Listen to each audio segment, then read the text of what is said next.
سلامات شمي بينام قروتي بها لابني بلستي بنا دلنا بزني بلستي كم تقول شات فلتو ناي كاميران كمو ناي فوتوشوب فيديو اديتينغ فلتاتيم صوم شير دقبرلو ناي يوتيوب channel يدلخم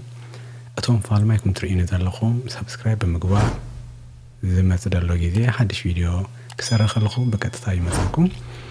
اتوم تكتاتلونا دما لو معالتي بكتلتا نايتي إذا حالفة ناي فوتوشوب تمرتي دلكم متيلخو السودما بزابان تايو بزابا لايرسيون سلازي بكتتا نابت براكتيكال كناتون دبل كليك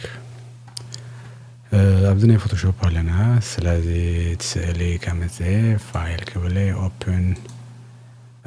يقريت أكبر لي أبز حالف أبناء موبايل تتكمتي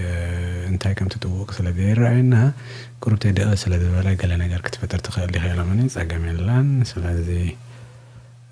هجي زوم غيرو هريكوي مالتيون أبناء ديسكتوب أبناء ملامدي اكسرسايز فولدر أبون لهم مالتي تخون هيدا مثير لقوا أبدي اكسرسايز فولدر أحملت لهم مكتفي مجمريا كنا مزينا هذا سؤال ذي and open اليوم مالتيون انتايك ضارب دليل مالتي هذا سؤال ذي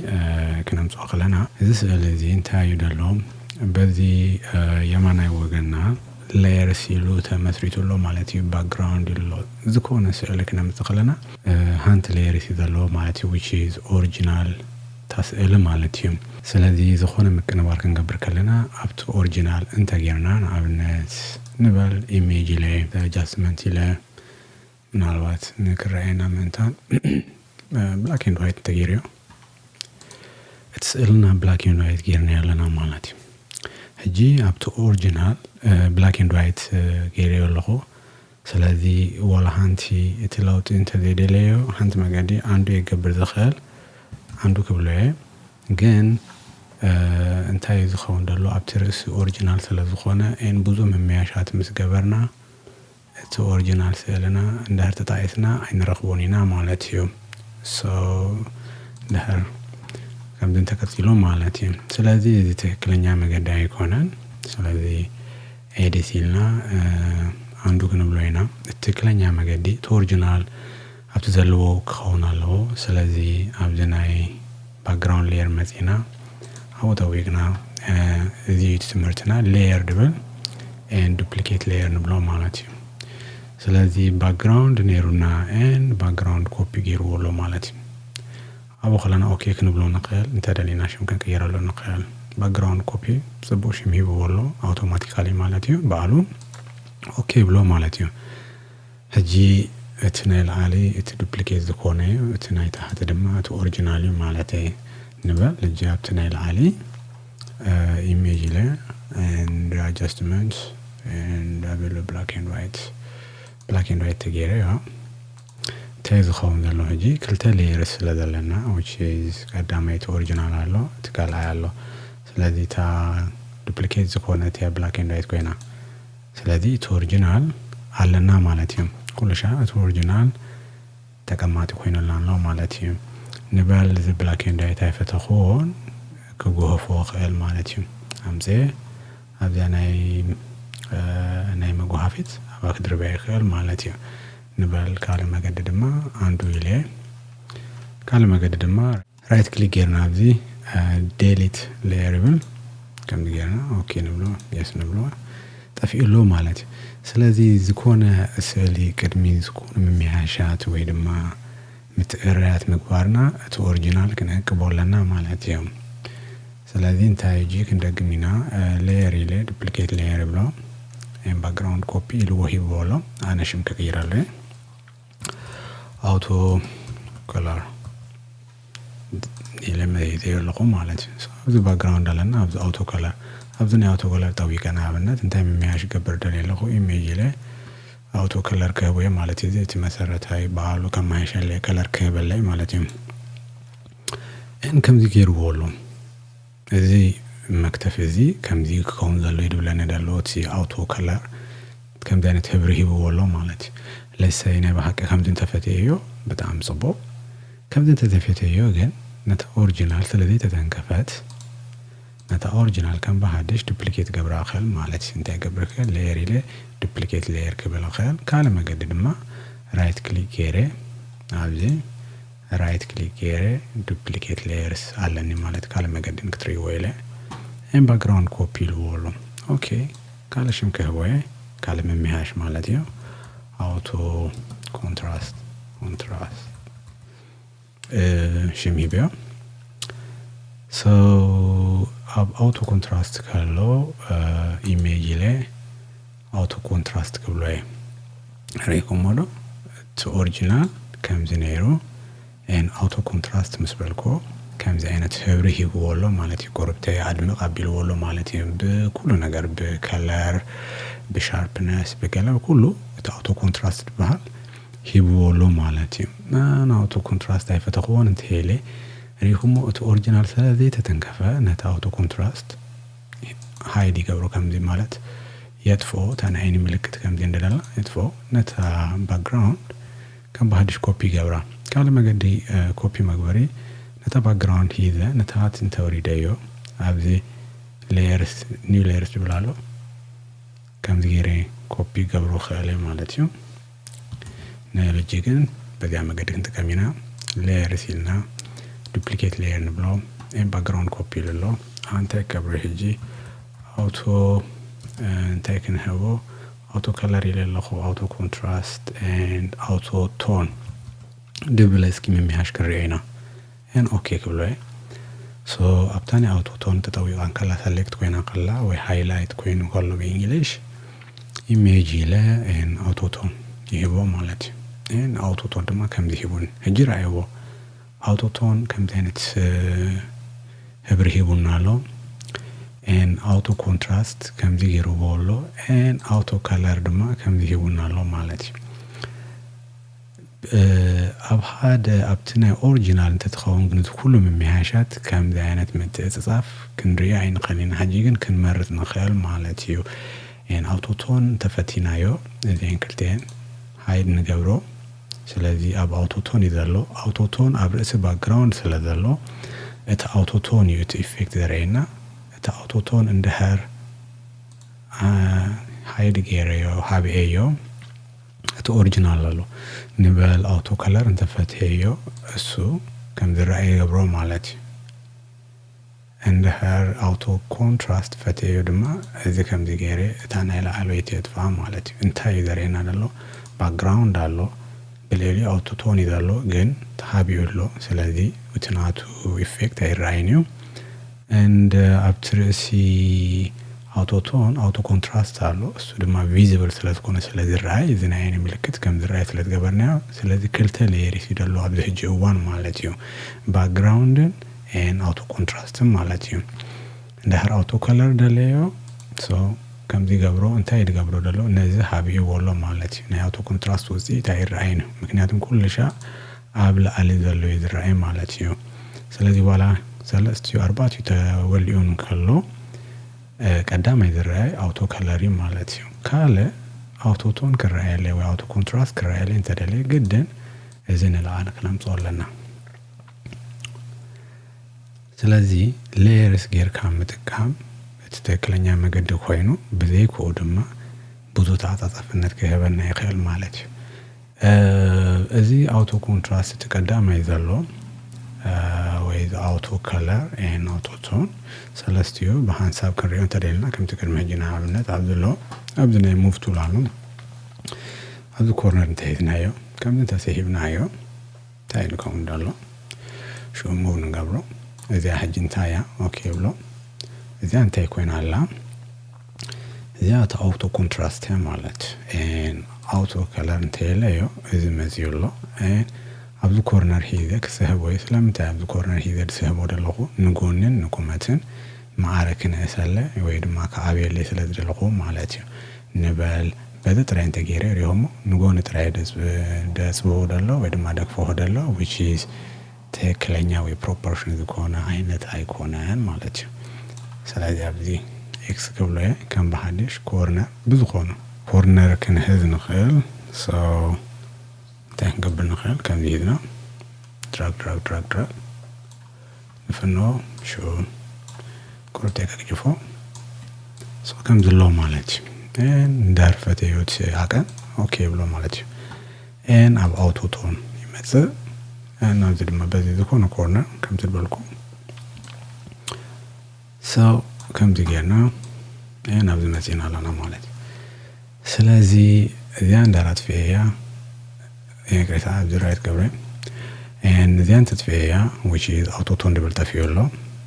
إذن تدفيه auto color and إذن تدفيه لما auto contrast تفيولو مالتي سلازي ذي layers مالتي كندي layers لنا 4 layers لنا مالتي هذا كلتا 3 4 مالتي so نتني original تمكن بار بكم زي ما قدم مالتي سلازي layers مالت كم زي مسل مالتي بدهر layers كم يجينا عم هذا سألي قالوا سألت تامزينا كم يكمل نكبر دما هجي كاريكم مالتيو فايلي لنا open كنبلينا and مجمرة مكتفي كم زي مكتفي كفيتيو اللخم سلازي background layer لله أنا بز مكتفي كلهم متوم عملتي كم صوم دليل اللخم مالتي سلازي فايلي لنا open كنبلينا أبتسهل فيك أو حدا العالي كم يكمل نتو أمزيرينا نيرنا سلازي كم select يرنا كم select يرنا بجاكات مكتفي هذا كلتا 3 4 مشتغل على select يرنا لنا and هذا دنيش هذا الأخون command هذا نديتوهم سلازي كم نجينا مسمرتنا ويرما بابا هذا command تكتنا تاستا هنا كم نجينا كم مرتنا خلال مالتي بوزو ما قد يزلو and then open بلو and كله ثقافته اللي على مالتي وابزي كاروتالو وابزي دنش كاولو and بابوروني غوبربرة زارة شغورتي كومدارة and شغورتي دمالو مالتي نبال نسرح هيك تأمني نعبنا كاولو فيوري نعبز كم صوغ خالين تدالي ذهجي ويندوز مكيارات مالتي عبد كاروتالو هاي قريتها عب بنتاشم ما يرايكم نخون سوكم ما نقرأ سو نجي كم نقبر كابدنا عبد كنقصاقص خيلي مالنا أنا شكورتي كم تقير أمسي عبد كم توخيل عبد شكورتي له كم بوطان كيرنا خيل أو خلونا عفلتو مالتي على شكورتي نبدي مسو خيلي كم نقيرنا خيل وي كاروتنا عبد ديري تقبرو خيل مالتي أوكي سو انتهيت علامة عبدي تي مكتف اللون سو مجمريا كاولوك نمصوم مالتي سو أبزي موف تولي ذلون عملت أبزي كتان خالتي the mouse pointer وأبزي كتان خال هنا أب موف من كساكسة سلازخونة موف تول نمسي سلازي هنسا أبتيمي تاشمونا ساقيتنا بمهذا ماوس هنا نسحبه مالتي دراج سحبنا أبي نمسو أبزنا مكتف مسكونة نفنو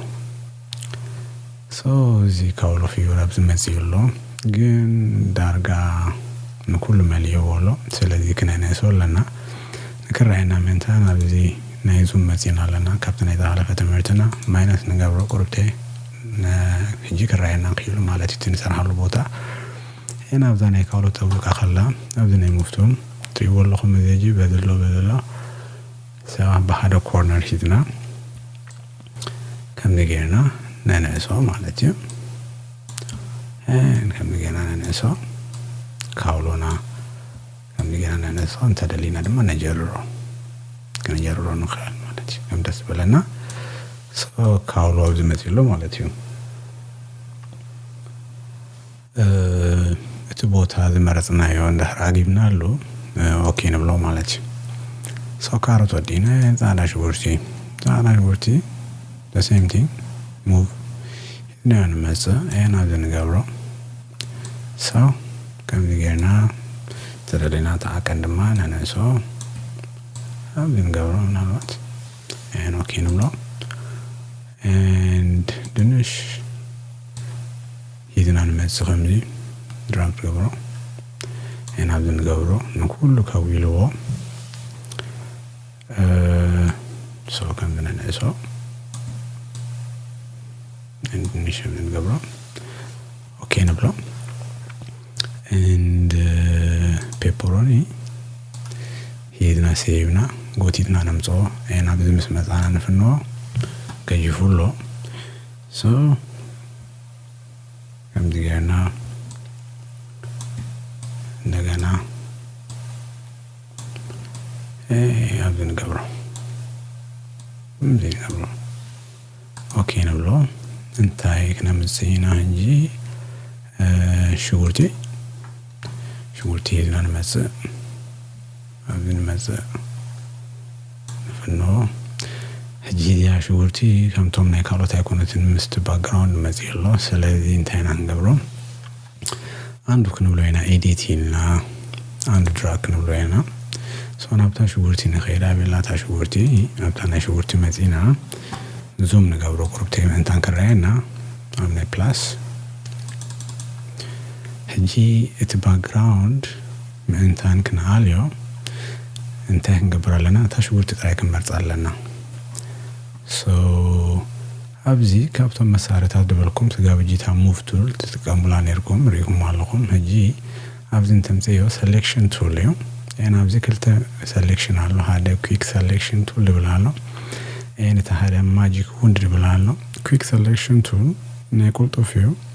በጣም ጽቡቅ ድማ መሳሪያ ማለት ነው መምረጥ እዩ አውጣው ይቃለኹ ህጂ ራይዎ ፕላስ ይደሎ ከምዚ ሂዲዮ ከኸይድ ከለኹት ፕላስ እንታይ ይገብራሎ ኦኬ ኩሉ መሬት ወሎ ህጂ which is ታዋዊሱ ወሎ እና ቢያ ማይነስ ብላል አነ ታሽጉት ትራይ ከመርጻ አይደለ ይደለኹ ሶ ነታ ማይነስ በመተዋቅ እንደገና ይመልሶ ነው ከምዚ ግባሮ ይብለለኹ ይመልሶለኹ እኔ መልሶለኹ ከምዚ ገረ ቁርብታይ and በዚህ ቀሊል ነው ከተማርጸው ምክንያቱም እቲ ባክግራውንድ ምንስተ ፎርግራውንድ አብናይ ህብር ፈለሊና ስለዘለው ንክት መርጾ ቀሊል ማለት አብተካን ካለት መርጤ ቁርብቴ ኮምፕሊኬትድ ዝኾነ ታሽሞ ሴሌክት ገበሪና ማለት ነው ሴሌክሽን ከመገና ባክግራውንድ ንቀይር ጋለን ዝብል ማለት ነው and ከምዲያና ዜና ባሉ so ዳሽቦርት ከምስተመሪ ጻላ ማለት እና ቬሪፋይን ጅንተለ ከሬና ይኸለ ከመከም ተመሰል ዳሽቦርቲና አብነት ሰው ከምስተመሪ ጻላ ማለት ህጂ ካለ ጊዜ ብዛው ጽቡቅ ገሬ ከሬኩም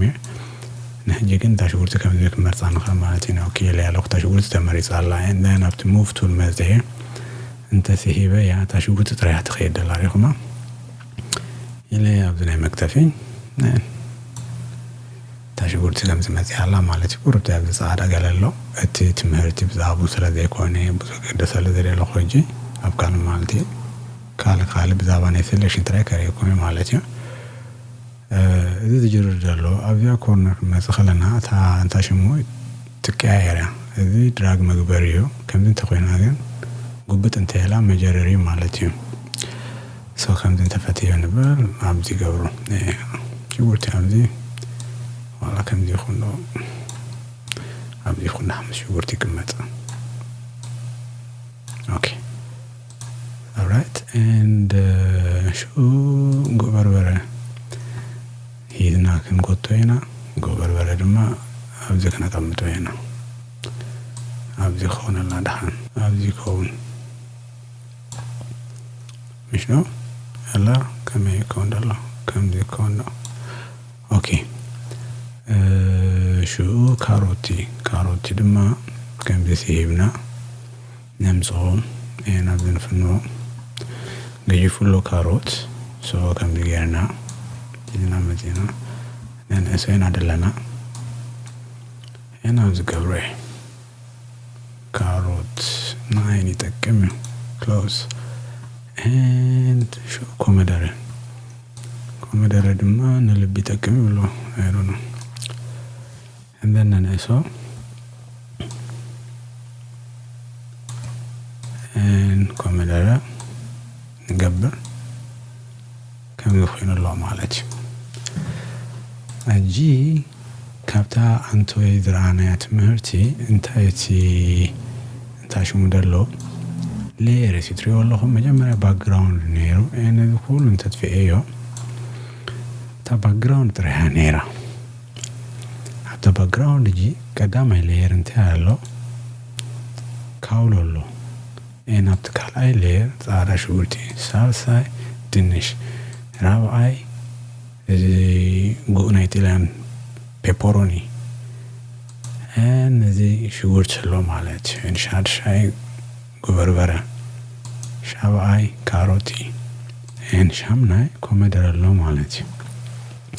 ነዚህ ቦታ ከምዚ ከነተ አራሪን ንخل ስለዚህ ኩልሽ አብላ አለ ዘሎ እጅ ኮመደረ ይዘሎ እንደህር ኮመደረን አብነት አግጅፈዮ ቀዳማ አብላ አለ ስለዘሎ ኮመደረን ታይከውኒዩ ንኩል ይከኸውሎ ማለት ካፕታን ቶይስ ተማርኩም ምን ለርስ ኩልሽ አብላ አለ ዘሎ እንደህር ገጅፍ ኮይኑ ወይ ገለ ነገር ተኮይኑ ንኩል ዩ ደኸውሎ ማለት ምስቱ ኩሉ ግጅፍ ግን እንደህር ንታሃት አውሪደዮ ታይነኸው ምስቱ ግጅፉ ራይዋ በደህሪት ኮይኑ ሎ ማለት ከባክግራውንድ አክት ይገብራሎ ማለት ነው ስለዚህ ኩልሽ አለ ዘሎ እዩ እንታሽ ሙድብል ስለዚህ እዚ ካሮት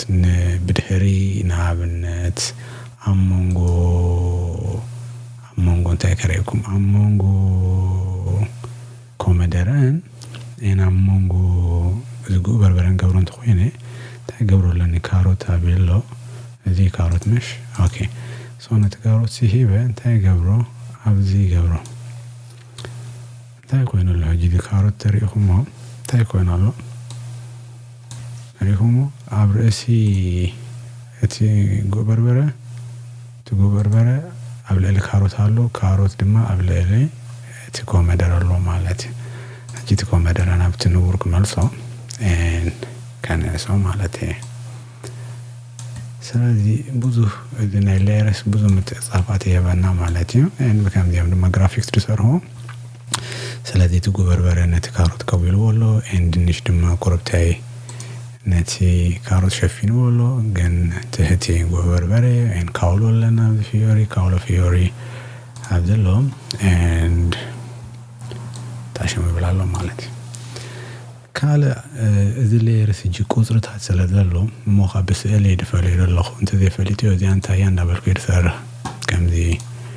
እስኪ ዛንተ ገለ እንዳበልከ ያሐሰር ግን ሽም ክንተ ይብካዮ ኢስ ላይክ በጣም ጽቡይ ማለት ይናብነ ነባል እዚ ለሰይ ጎበርበረን ተሆይ ነው ስፔር ዳብል ክሊክ ጌርካ ፔፐር ክትብሎ ተይብካዮ ሽም ንክተረ በጣም ቀሊል ይሆን ማለት እጂ አይጠፋንን ነው ፔፐር ስለዝኾነ ዚያ ጎበርበሪያት ወዲያ ነገር ማለት ዚያ ሀጅንታያ ላየር 8 ያተብል ላየር 8 ግን እንታይ ከም ዝሓዘ ስለዚህ ፈልጥሽ ምን ተሄበያ ጽቡዮ ንስራህና ድማ ይቃለልና ማለት ስለዚህ ላየር ሽማሃ አገዳሲ ማለት ሰው ከም ተገሪዮ ና አብነዚ ዳብል ክሊክ ገሪዮ ቶማቶ ቴሌዮ እጂ ጎበርበረን ቶማቶን አዚ ቀሊሉሉ እቶም ካልወት ግን ግምት ይዝኾን ማለት ከም ዝገሪ ስኪን ታይት ኮን ዚያ ዳብል ክሊክ ገብር ማለት ስለዚህ እንታሽሙሽ ማሃብ እስ ጽቡይ ማለት መስራህና ይቃለሎ ማለት ስለዚህ ስዕሊ ሰፈላሊ ስዕሊ አብ ሀደ ጠርኒፍ ላይ ያለና ማለት which is አብዙ ኮይኑሎ ማለት ሁሉም ክንዴ ሌየርስ አለና ሀደ ክልተ ሰለስተ አርባዕተ አምስተ ሽድሽተ ሸውዓተ ሸሞንተ ትሽዓተ ካለ እንደህር ንበል ጎበርበሬ ሀደ ነሩና ግን ክነርቦ እንተደሊና አብታና ጎበርበሬ መቲና አንተ የሪና ነና ሌየርስና ዱፕሊኬት ሌየርስ ንብሎ ፔፐር ኮፒ ለናል ሀጅሪ ሆኖ ኦኬ ንብሎ and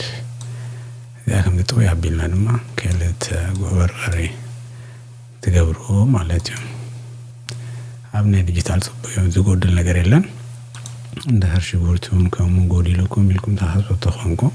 ካለ መገዲ ራይት ክሊክ ገርኩ and duplicate layer ብሎ layer 5 ኮፒ ኮይነሎ and ሽጉርቱም ድማ ናለኩም ካለ ሽጉርቱ ድማ ዝገርኩም አለኩም ማለት ስለዚህ ከም ዝገርኩም ኮፒ ተገብሩ ተኸሉ ማለት ክልተ ሌየርስ በሐሳቡን ዱፕሊኬት ከተገብሩ ተኸሉ ማለት ሰው ድንሹን ከሙ ካውሎን ከሙ ማለት and ካውሎን ተደልሁም አይደን ካውሎ ሲያክል ይሆን ፔፐሮኒ እንደር you know duplicate I will love pepperoni the pepperoni the dish the ስለዚህ ሽም ስለዚህ ብሎ كم so and then make it duplicate layer and هذا دمالنا ግን ካልማልቲ ህብር ከመከም ትቀይሩ ከረየኮሜ ግን እዚህ ቆርብታይ ቀይ ህንተ ተኾናልና ቀይ ፔፐሮኒን ቴልኩም ይስቀልልዩ አብዝ ተማሪት ሆን ካሎ ካልግዲ በገረ ከረከም አዚ ሆ ያን ሳቹሬሽን ድብላሎ እና አብዝ ከም ትገብሩ እዚ ነው ሁሉ ይገብሩላ en ቀይ ገርና ማለት ካለ ቀጠላን ተደለኩም ቢጫን ተደለኩም አይ ዶንት ኖ ከም ትገብሩ ማለት ነው ከም ትቦ and አበሎ ፎርብቴ ከም ይኹንዶ እንደን ገብሩሞ and ያ ስለዚህ አውቀልኩም ድማ ቀጠላ ፔፐሮኒ ገናለና ማለት እንታይ ተሪፉና ማለት ስለዚህ ከም ዚገርና ስእሊ ኮምባይን ገበር ማለት እዩ አያ ኮመደሮን ከሙ ተለልኹሞ ዲፕሊኬት ክትገብሩ ተኸሊኹም and show አብዝ ንገብሮ ኮመደሮ ቋቃይ ይሄትቦ ግን አንሳው ድማ አለ ከም ደን ሰላጣ ደኸውን አይነት ኮመደሮ አለ so can ሪዮ ፍትኖን አይነት ኮመደሮ ከም ደለና let's say ቀይ ኮመደሮ ጽቡቅ ግን ከም ዘይ በሰለ ድማ ከም ዘይ አይነት ድማ ኮመደሮ አለ ከም ዚውን ገብሮን ኸል so ከም ዘሳት ገርናለና ማለት እዩ እሞ አስቤዛ ቀሪበልኩም የዘለኹ ነስኻትኩም ድማ ሰሪኹም አፍት ኮመንት እንታይ አይነት ምግብ ከም ሰራው ሼር ግበሩ ላይ በጣም የቀን ላይ ስለዚህ ለማአልቲ እንታይ አይነት ማህርና ደለና ከመጌርና ሌየርስ ንሰረ ሌየርስ መሰራህና ድማ ከመጌርና መሰረታዊ ዝኾነ አብዝ ኢሜጃቲና አውቶቶን አውቶ ኮንትራስት እና አውቶ ከለር ሪና ለና ስልታት ከመጌርና ነምጽ ፋይልና ኦፕንልና ከመጌርና በመጅሙ በሐሳብ በጀማ ወይ ድማ ቦልቄ ከመጌርና ከምና ቱሪና ለና ከመጌርና ነንስ ወይ ድማ ነገ ፍሬና ለና ካልንታይና ድማ ተማሄና ማለት ሌየርስ ንላአለን ታሃተ ከመጌርና ኖርዶም አራይ ህጂ ከምዝ ሰሪና ለና እን በጣም ደስ ይበልኝ ህጂ እንታይ እንገብራለና ፋይልና ሴቫስ ክንብሎ ሴቫስ መስበልና ዮ እጂዚ ፒኤስዲ ልበላሎ በናይ ፎቶሾፕ ፎርማት ይዘሎ ስለዚህ ፎቶሾፕ ክንጥቀመሉ ትራይ ዘከለና ዝኮነ ሶሻል ሚዲያ ቫይፐር ዋትስአፕ ኢንስታግራም ይኩን ፌስቡክ አይ ህግዘና ነው አይ ክንጥቀመሉና ማለት አይ ከክፈት ነው አው ሼር ንገበር እዚ ፎርማት ይተከንቀይሯለና ማለት እዩ ወይ ድማ ከነ ህጽቦ መስነዳለ ማለት እዩ ወይ ድማ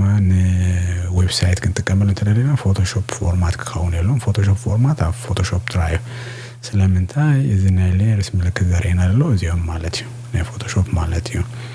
ስለዚህ ነህና እዚያም ሁሉም ሌየርስ ተጠርኒፎም ሃደ